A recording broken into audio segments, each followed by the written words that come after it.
Сәлем, менің есімім Дайыға. Достар, осы біз өз денеміздің ішінде не болып жатқанын білеміз бе? Біздің денеміз бұл тұнып тұрған өте күрделі әлем. Қазір біз ішке еніп барамыз. Міне, қарашы, біз қан өзенінде жүзіп келеміз. Анау жылтылдаған эритроциттер, дөңгелек пішінділер қызыл қан жасушалары. Олар оттегін алып, ағзаның барлық бөлігіне жеткізеді. Нағыз еңбекқор жолаушылар. Ой, мынау шу емес пе? Бұл лейкоциттер. Олар біздің денеміздің батырлары.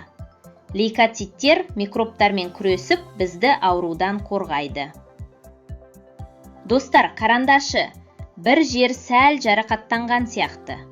Міне, тромбоциттер жылдам келді. Тромбоциттер, олар жараны жамап, көпір сияқты тосқауыл жасап, жарақат қанын тоқтатады. Ал енді біз жасушалар тұрған жағадамыз. Бұл кішкентай тірі үйлер.